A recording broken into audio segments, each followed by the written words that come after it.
Not everyone has an inner voice, but we all have an inner critic. Through evolution, parental guidance, and cultural scripts, we have all been trained how to act, think, and perform in a way that benefits others. As adults, this leads to a battle between our inner critic and our inner nurturer. For many of us, the critic is winning. On today's episode of Forms of Focus podcast, we're talking about fear and the inner narrative and what you can do today to reduce that inner critic, increase that inner nurturer, to nurture your focus and accomplish your dreams. Nice, bro. Let's do it. Let's do it.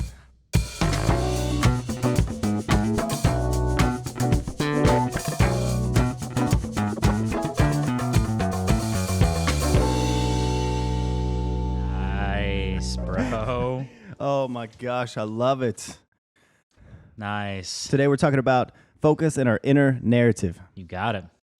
So let's Who go are through. you? Let's go through a Who little are you? Oh, I'm Jonathan Noel. And I'm Brian Noel, This is Forms of Focus where we provide guided forms, that manifest radical focus. We want you to be focused as boy. So let's go through a little bit of a imaginary scenario That's right. with your inner narrative, bro. All right, so inner narrative role play. I'm going to be the negative. I'm the positive. That's of right. course. Take one. You ready? Let's go. I have a presentation tomorrow, and I'm at work, and I'm totally going to screw it up. I did a lot of preparation, and I'm so prepared. I'm going to smash this presentation. It's not even a question. That's right. There's a coworker that I absolutely can't stand, and I just know we're going to get into a fight tomorrow. Tomorrow, there's a coworker that even though I don't like him, I'm going to quit caring about his existence or hers. That's right. So we're not going to get in a fight. That's right. You're not going to let him affect you. That's amazing. I'm going to ride my bike tomorrow, and I'm probably going to crash into a tree and break an arm. I've been riding a lot, so I'm very prepared for this ride, Nice. and I'm not going to fall. I'm an idiot. I'm not as dumb as I think I am. I'm not as dumb as most people. I'm not as dumb as most people around me. That's your positive inner narrative coming in. Inner critic. Oh my gosh. All right, that's cool, man. So here's what's pretty wild, bro. What does science say about the inner narrative? Did you know? This is crazy. What you got? But not everyone has an inner voice. So when I read that, I never even thought about that because I have one. Yeah, Obviously, me I have too. the inner voice, and I had heard that before, but I forgot about it. Yeah, some people they just don't have that. Yeah, which is really strange. Researcher Mark Scott of the University of British Columbia found evidence that a brain signal called a corollary discharge plays an important role in our experiences of internal speech. Yeah, this is wild. This is where for those of you who have an inner narrative, this is where, based on science, this is where they believe it comes from. So the corollary discharge is a kind of predictive signal generated by the brain that helps to explain, for example, why other people can tickle us, but we can't tickle ourselves. The signal predicts our own movements and effectively cancels out the tickle sensation. That's insane. So basically, instead of wasting energy on talking out loud, our brain just predictively just does That's it right. for us. Yeah. He also continues, we spend a lot of time speaking, and that can swamp our auditory system. Okay, so we're talking a lot through the day, making it difficult for us to hear other sounds when we are speaking. By attenuating the impact our own voice has on our hearing, using the corollary discharge prediction, our hearing can remain sensitive to other sounds. It's amazing. It's basically just sounds like survival at that point. Yeah. You talk in your head so you don't have to talk out loud and hear yourself. Yeah. That makes perfect sense. Yeah. Because if you're in the woods or whatever, you're trying to be quiet, you're trying to sneak up on, or whatever it may be, you're trying to hunt or survive. Yeah. You talk to yourself in your head and not, hey, maybe I need to Yeah. climb this tree. Yeah. Isn't that wild? So in the context of like a business meeting, so when we're talking a lot, your brain is not you speak it and then you hear it and then you have to interpret what you hear and then understand it to reduce the strain that the brain requires to hear and interpret it creates this internal narrative, this script, and it plays your voice in your head to reduce the strain on the auditory system. It's insane. It's all about the brain being efficient. And that's where that inner voice comes from. So what you're saying is people who talk too much, their brains are strained. Or maybe people that talk too much. Their auditory systems are strained. Or people that don't have an inner voice. Maybe, Their auditory that's why. systems are strained. I don't know if the study suggests that people who do not have an inner voice are tired more because they have to process their auditory system more.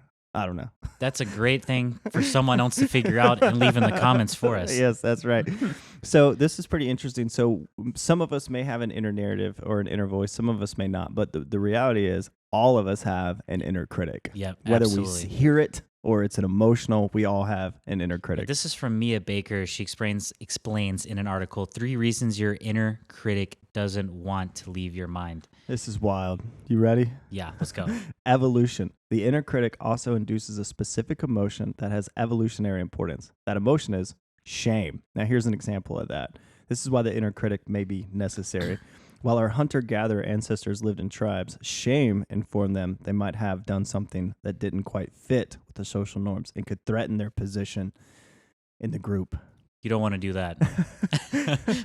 So that's one place where the inner critic may come from. Makes sense. So if you're in like a smaller setting like that, let's say you're in a tribe of a few thousand, you can't just pack up really and move to another. Like now you can pack up if you mess up bad enough, you can pack up and move to a whole new state. That's right. Or country. Yeah, that's true. And you're starting from scratch. It may have been a little bit more difficult. But if it was thousands of years ago. So the other one is parental conditioning, being overly critical, demanding, or ambitious, and through that strengthening the kid's inner critic. Yeah. Example, you get all You get all A's and one C, and your parents sit there and bash you on that C. Yeah, because that's all they see.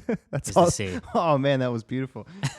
But parental conditioning. So some of you can think back to like your relationship with your parents or those that raised you, and if they were super critical of you, then You might be critical on yourself. yeah, I mean, it makes sense, right? Yeah, definitely. So next is cultural scripts. This is pretty interesting. So we know about parental conditioning. We feel that a lot because we remember being raised. But this concept of cultural scripts, I thought was pretty cool. So there are cultural scripts that may have taught you to punish yourself for certain behaviors. So this one example of that is like boys don't cry.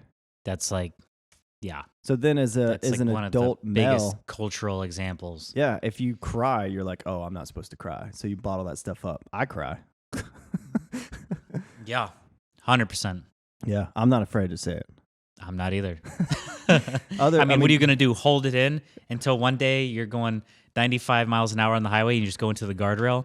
I feel like I mentioned that a lot on the podcast. Yeah, I know.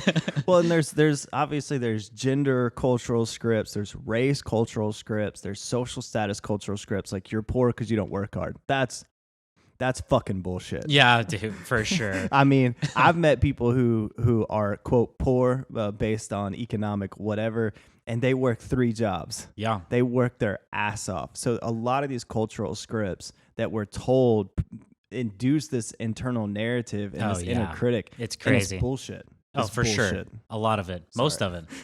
Get a little passionate there. Hey, you got passion. That's okay. Sorry if your kids are in the car. So this is pretty wild. The inner critic. So there's also an inner critic. We know there's the inner critic, but there's we also have the inner nurturer. the inner nurturer. Oh, how sweet.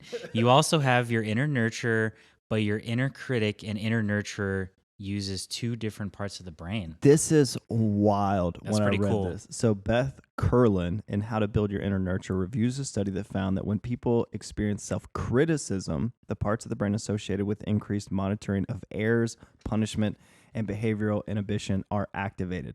When people experience self-reassurance, the brain regions involved in expressing compassion toward others become active. So different parts of the brain, all back to neuroplasticity, all back to us focusing on enhancing the parts of the brain that we want to enhance. Your inner critic comes from a different part of the brain. So you want to flex that muscle. That's right. Flex Except that it's nurture. not a muscle, but you get the idea. Yeah, she also goes on to say, despite many people thinking that being too easy on themselves will lead to them straying from their goals. Extensive research shows that self-compassion, not self-criticism, is a better motivator. That's right. So That's wild. having compassion for yourself, which makes sense, Yeah. I think. Yeah. Because if you're trying to get something done, you make one mistake. Yeah. You want to quit. Like, you're an idiot. You shouldn't even be doing Yeah, this. why are you doing this? You're not Why smart are you enough. even You're trying? you're not this, you're not that, you're blah, blah, blah, blah, blah, blah, blah. Yeah. It why never ends. Why should you start this business? You failed at the last business. Why should someone buy your stuff? Why should they use your service? Yeah, all that crap. How is that going to help motivate you? That's not fair. I'm not motivated. But when you're inner nurture, your compassion, right? You're Yeah. like, you're going to crush this. This product is amazing. Sure, not everyone's going to like it, but it doesn't matter. But like, enough if will. 1% of the global population likes it, you're That's a going to be lot. rich. 1% of 7 billion. Yeah. That's enough. Like, that's the nurturer talking. Yeah. You know, like, yeah, sure. Your circle of friends who are probably, for some people are a bunch of freaking losers tell you that this is a bad idea. There's always going to be those people. Like, are you sure you want to do Yeah, that? get new friends and freaking launch that shit. Yeah.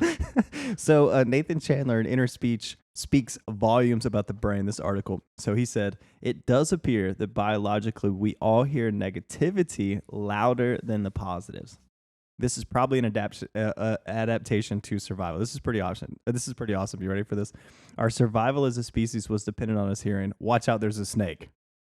While hearing, hey, man, you did a good job, was not so urgent. Yeah. So if you think about it, our brains are wired to receive the negative because it may prevent us from dying, Right, and kind exactly. of downplay the positive. But Because it used to be, our town's under siege, yeah, or, the crops didn't grow, yeah, or there's predators, instead of one wrong move killed you.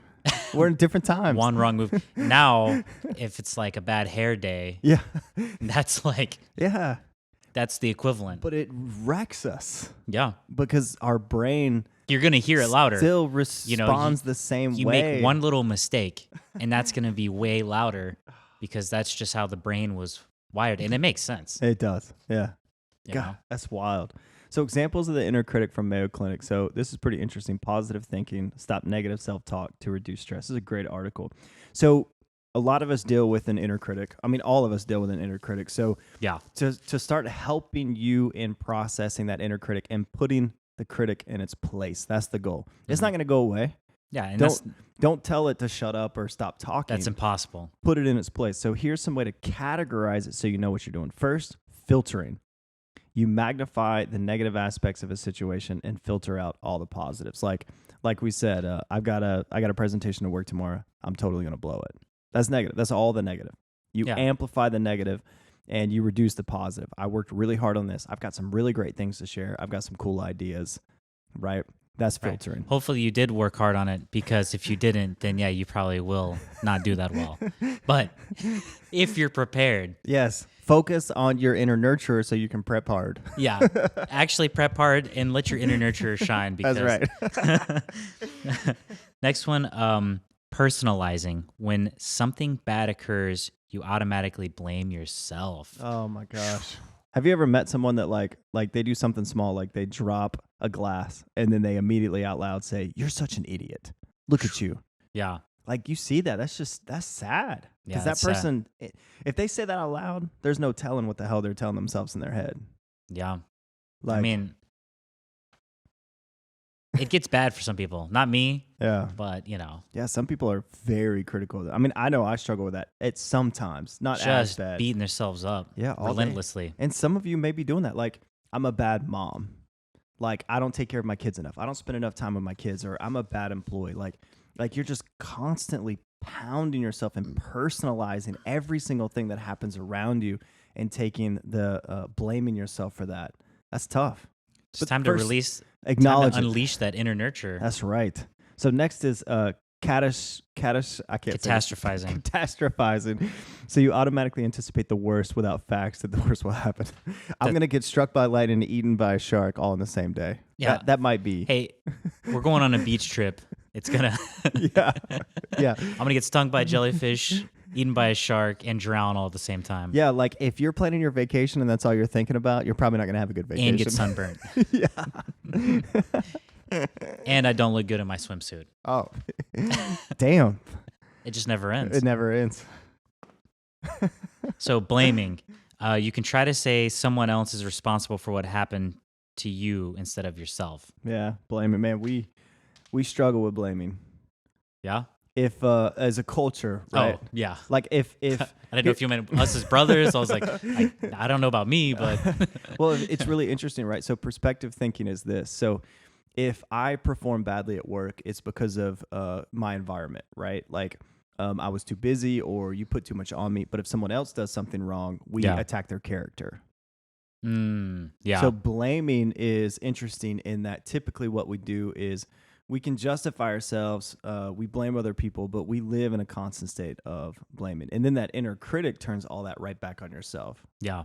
You didn't do this. You're an idiot. You should have done this better. Like if you prepped for 20 hours for something and it went okay, it didn't go as perfect as you thought it was going to. Like, why are you blaming yourself?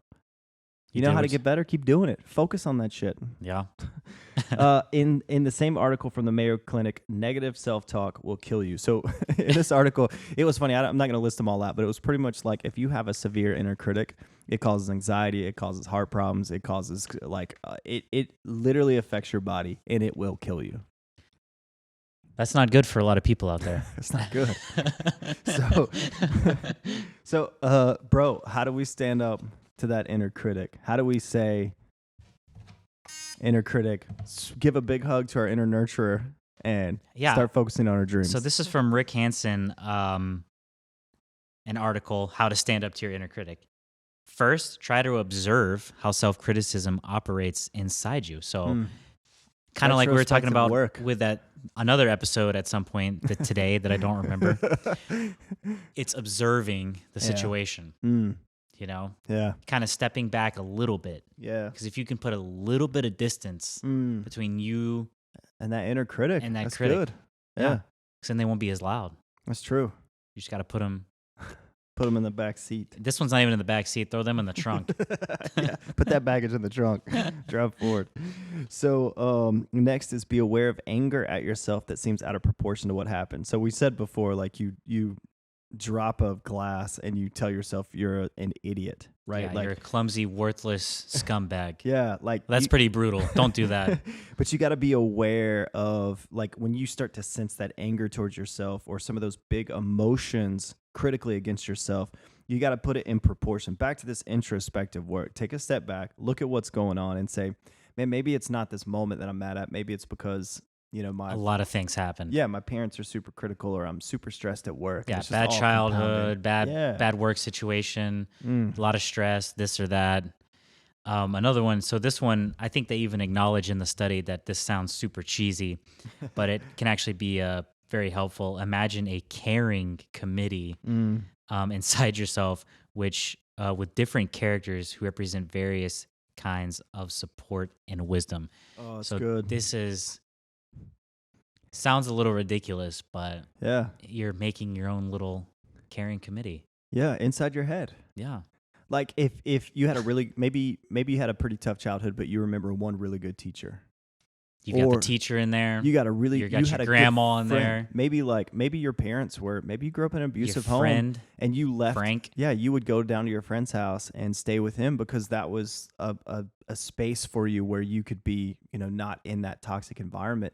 Put that even if you haven't talked to that dude in 20 years, put that dude in your head. Your favorite cat from when you were a kid. Oh, that would just come in and nestle you. And I hate cats. I can't believe I'm saying that. Sorry. Well, there goes. Last episode we lost the We lost we lost the cat demographic. yeah, last episode we lost the Ford demographic, then we just lost the cat demographic. So last thing here, so when the inner critic starts pounding away, the big thing here is, and again, like all we've been talking about in these episodes is really trying to take a step back, breathe and focus. Be intentional about what you focus on. And so here you want to be intentional and say, I hear you, inner critic, but I'm going to have a conversation with my inner nurturer. Yeah. And you tell yourself, inner nurturer, what do you have to say? And as you go through your day and you start registering when people see you as decent, when people see your capabilities, when your friends tell you, hey, you did a really good job at this, don't immediately say like, oh, you know, I mean, it wasn't that good. Like the second you do that, stop yourself Yeah. and say, thank you. Yeah, it's okay to accept Yeah. accept Positive feedback. Yeah, Mm. along that or continuing with that, consider how your self-critical attitudes developed inside you. So it's just kind of, Yeah, that's good. know, Where'd it come from? stepping back, Yeah. I think But- that's good. where did this start? Yeah. Good retrospective work. Your parents, or it's probably your parents because that's where most things start. Yeah. Or maybe you had a really bad toxic relationship early Yeah, on. that could- a bad spouse that that could- was just super abusive, Yeah, verbally totally. or physically. Just beat the crap, Family, bad mentally bad destroyed friends. you. Yeah. I guess you don't know if you call them friends at that point, but acquaintances. yeah. So yes, do some retrospective work. If you have a very strong inner critic, that critic is going to tell you, don't focus on that dream. You won't be successful. The inner nurturer says, hey, give it a shot. At least, definitely. Give it a shot. Try the next thing, whatever the next thing is. Get some friends around you who are going to help you Hey, and try that dream. all you need is 1% of the people in the world to support you, and that's Yeah, you'll have a very successful that's business, whatever you're selling. So that's it, bro. We All want to right. reduce that inner critic. We want to hug that Yeah, inner nurturer, and we want to focus on our dreams. Embrace and unleash your inner Oh, nurturer. I like that. Let them free.